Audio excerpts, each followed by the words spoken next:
Hello, everyone. I'm Dana Perino, along with Judge Janine Pirro, Piers Morgan, Jesse Waters, and Brian Kilmeade. It's 5 o'clock in New York City, and this is The Five.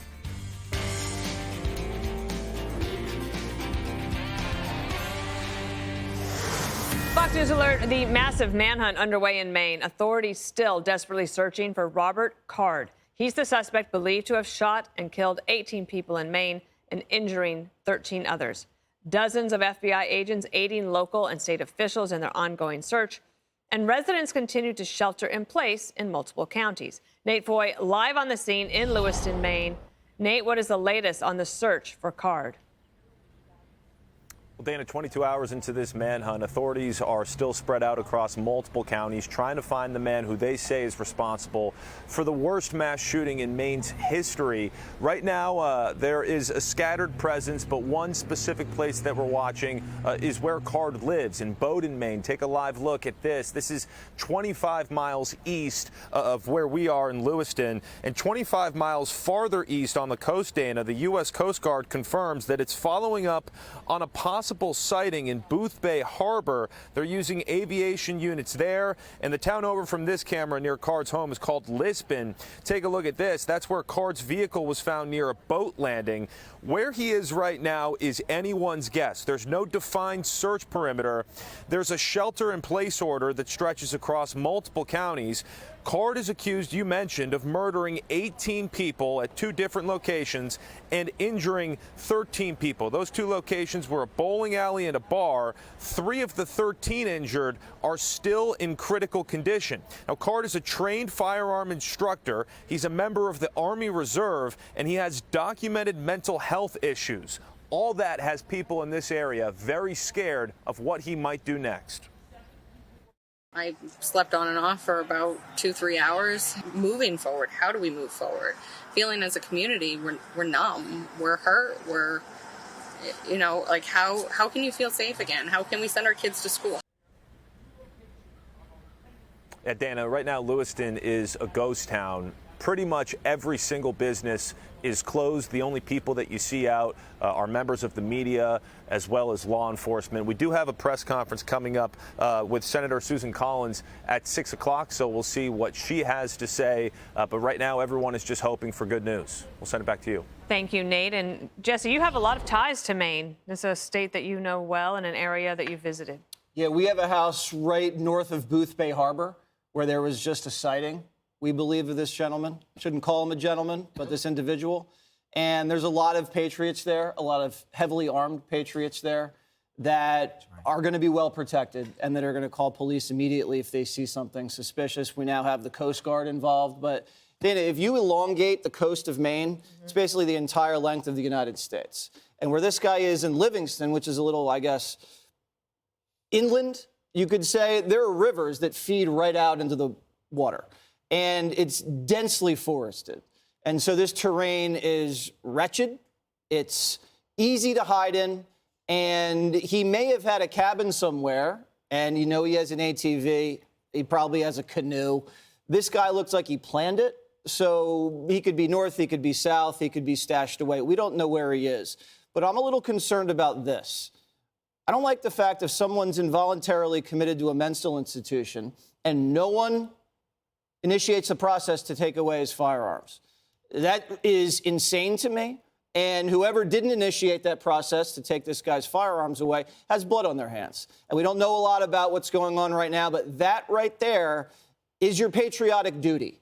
If you're sending someone to a mental institution for 2 weeks because they're saying they're hearing voices and because they're going to shoot up an army base, they have to make that known to the right authorities so they strip this guy of his weapon so everybody can be safe.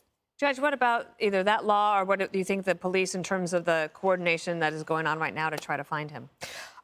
First of all, this is a guy who is trained to avoid capture, all right? 90% of Maine is forest. So this guy is one step ahead of law enforcement, and there's a huge problem. The drones and infrared technology will be, they'll have a problem because of all of the forestry, the trees, and everything else. So, I mean, the layout of this situation is a bad one to begin with. But what we have here is apparently a process where the U.S. military has no obligation to report to law enforcement that there is a problem, whether it is a mental health issue with a soldier or an Army reservist, as this guy was. So it's not unlike with the priest years ago. They said, well, we handle it within the church. We don't have an obligation to report to civil authorities. Apparently, the Department of Defense does not require the Army or anyone else to report to local law enforcement when there's a problem. And that's where the slip up. There was a real slip up here. My understanding, according to a well-placed U.S. Army official, is he was assigned to the Army Reserve Unit, sent for training at West Point this July to support summer training, but there are no records that he participated in the training. Apparently, on the first day of training at West Point, they wouldn't say why, but he was removed, although open source reporting suggests erratic behavior. So then he goes into this mental health part of the hospital. I think it's called the Carter or Keller Army Hospital on the West Point base. And there's very little that's done after that. So there was a slip up there that did not have to happen. There's another piece that I think is important here, and that is that we made a decision in the 70s, and maybe even before that, that we were going to start shutting down these mental health institutions because a lot of them were abusive. There were people there that were mistreated. And instead of upgrading mental health institutions, we literally unloaded people who were mentally unfit onto the streets. And we are now suffering the results of that. Here's Morgan. You're here with perhaps a view on gun control in the United States, but also you come from a country that doesn't have a lot of gun violence and other kind of violence because violent people will commit these types of things. And one question before you talk about anything you want to talk about.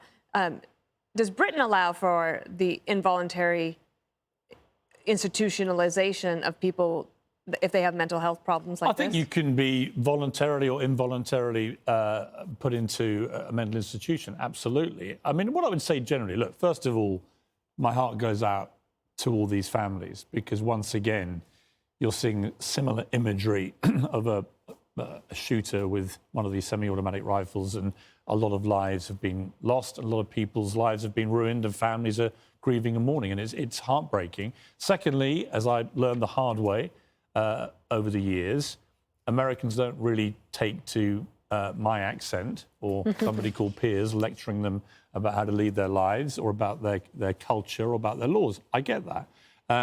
But you made a point there that in England, we just don't have guns. I mean, hardly anybody has guns, including criminals, right? So I think we've had one mass shooting in like 5 years or something. You've had God knows how many this year alone, and it just goes on. It's kind of Groundhog Day. And there's the old, I don't think actually Einstein ever said this quote about the definition of insanity is doing the same thing over and over again and expecting a different result. But actually, in this case, I would argue, as a friend to Americans, someone that loves the country and loves the people, at some point, you've got to do something more than you're doing. And I wouldn't use the word control. I think that's part of the problem with this whole debate. When Americans hear the word control, they think instinctively federal government control, and it alienates any chance of any compromise. Gun safety is the way this should be debated. How do you make it safer? How do you stop these loopholes, these guys slipping through the net? I mean, it's obviously a catastrophic failure. In Maine, they have yellow flags, not red flags. Why? Why don't you just have a red flag system all over the country? You have 400 million plus guns in circulation. 1 million new guns are sold every month in America. This problem's going to get worse, not better. And at some point, as your friend, as the great ally, I simply say, you've got to do something more to stop this. You can't keep having the Groundhog Day of these people with these semi-automatic rifles going into civilian areas and gunning people to pieces. Can you? As your friend. Yeah. Respectfully. Of course. We have these guns because of you. Because of your country. I know. Because of your king. I know. And we haven't had that problem with the king since then. I know. With respect, as your friend. Respectfully, here's my response. I cannot buy in the United States of America a Kinder Surprise chocolate egg. They're banned. They're banned on safety grounds because the little toys inside them might choke people. A British Prime Minister, I won't say which one, but one in the last few years, told me he was stopped at LAX because he had some for his nieces, and they confiscated them because they were a health hazard. Now, I simply say, you're a country of many freedoms and many regulations. How about regulating guns in the way that you do Kinder Surprise chocolate eggs? Okay. With respect, do forks make people fat? Yeah. Okay. No. Oh, well, they do. They do, don't they? Guns don't kill people. They do. People kill people.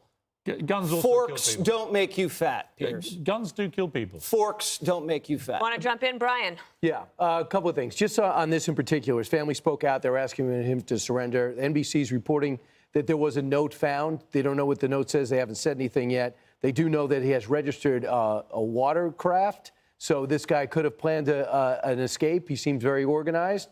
It looks like he's got a personal attachment to both these places. He wasn't just randomly shooting it up. You see pictures of him on Facebook. He's bowling in the past. I look forward to some of these people coming forward. I do see that somebody who served with him 10 of his first 20 years said he was a commander that was always calm, great to be with. They felt like they grew up with each other, so something clearly went wrong. And about our system, this guy's going to get a gun regardless. This guy's a military guy, knows how to get him. And all these experts, and I'm not a gun expert or a rifle expert. I'd never taken anyone down or hunted someone down or took out a deer. But the way he handles the gun, the way he moved, they say he is absolute pro, and turns out he's an instructor.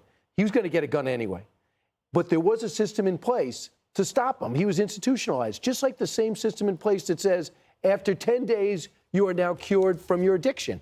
Well, what happens is your insurance runs out, and all of a sudden they go, okay, you're still an alcoholic, but we only have 10 days for you to stay here because we need your bed. You're out of here. So this guy was stopped. He was hearing voices. He was rounded up, and they did take, the problem is when he got out, they did not take his guns away. There's something with that, because with that shooter, that should happen with the red flag law. Can I just jump in, because there is some breaking news that we have.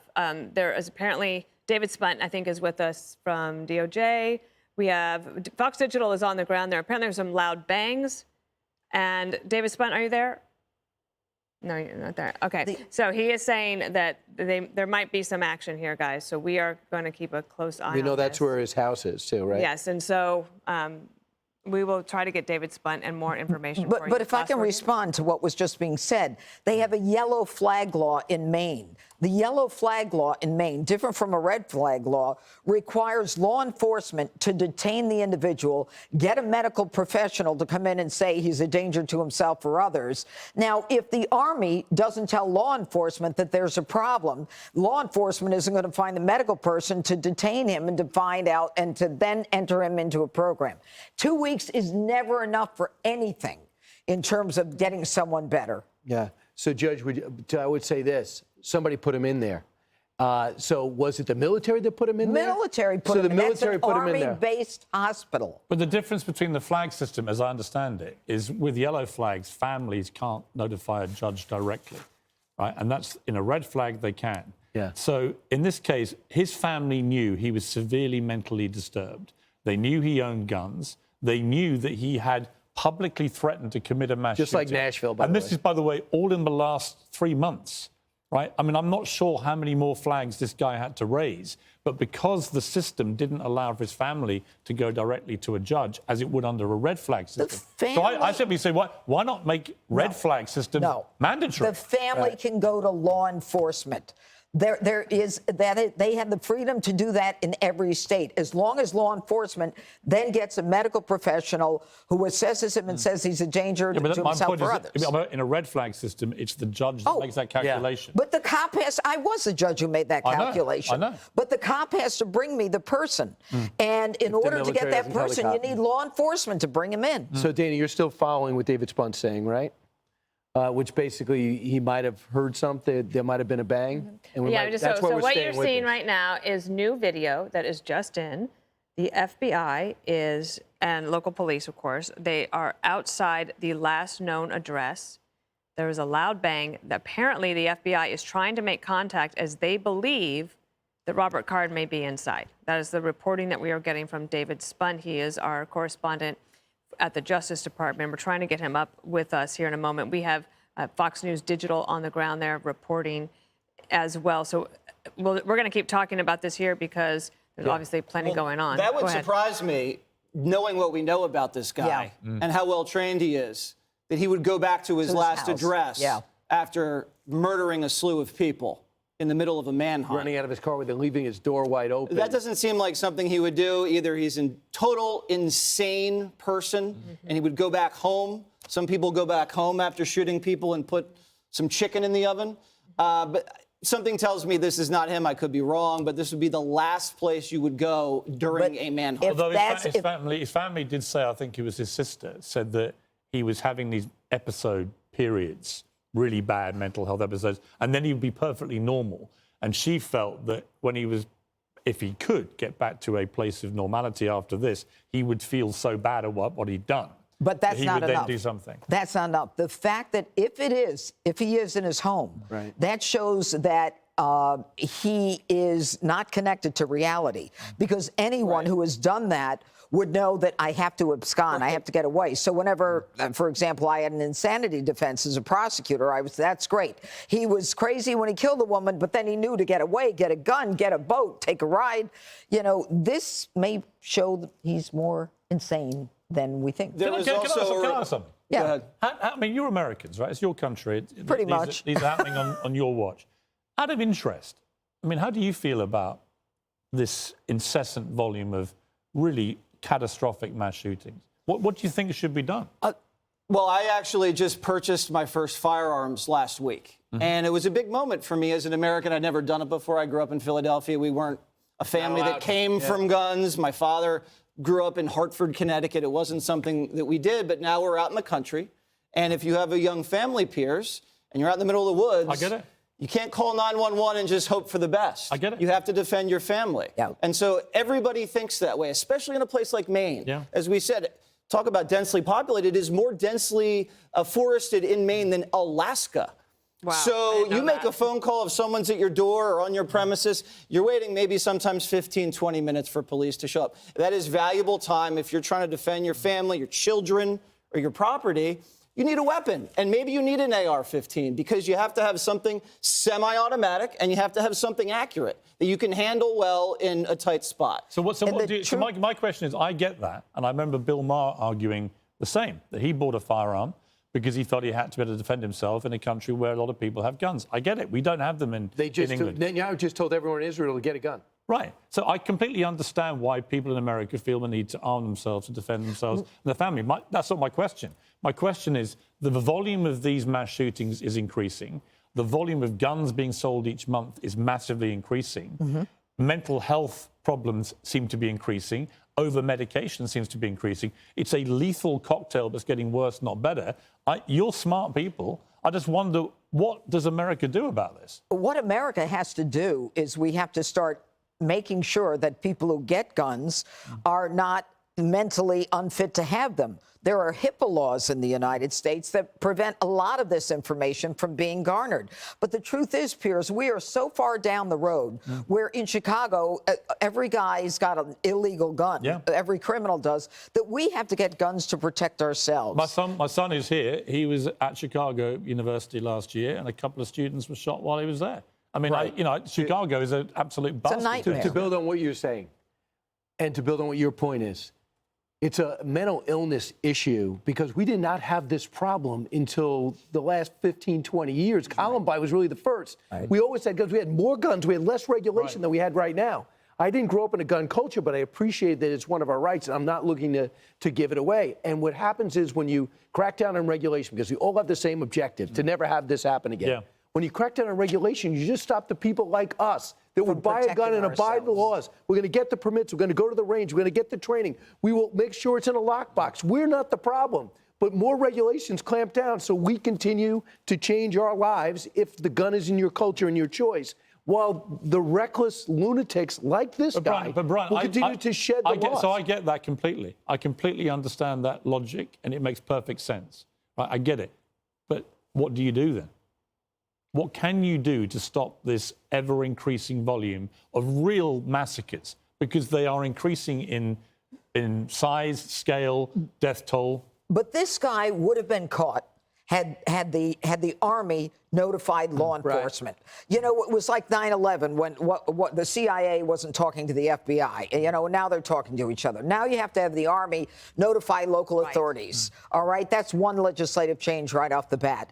And we've got to make it easier, as you say, to make sure that we can bring people before judges who are a danger to themselves or others. There are a lot of people who are not well. We saw it during the pandemic. They're walking around on the streets, stabbing people, shooting people. Even though we have a lot of people that are very pro-Second Amendment in this country, over 60 to 70% are concerned about this. Yes. Right. As Republicans and Democrats. Let me grab David Spunt now, who I've been looking for. He's our phone a friend here today. David Spunt has more details about what's happening right now in Maine. Hi, David.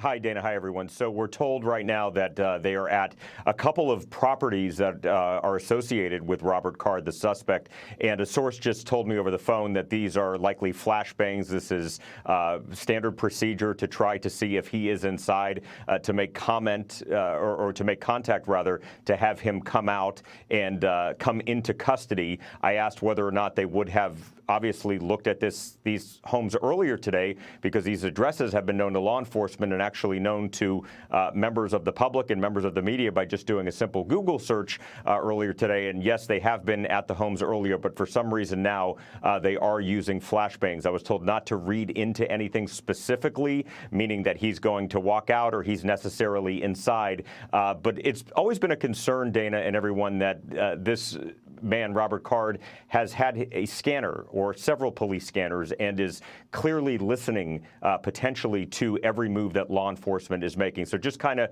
to wrap it up, this is in Bowdoin, Maine. There are several locations in Bowdoin where properties, rather, that are connected to Robert Card, the suspect, no longer person of interest, the suspect. And we are hearing flashbangs at this point, and we'll continue to update. And this is coming from one of our Fox Digital crews on the scene.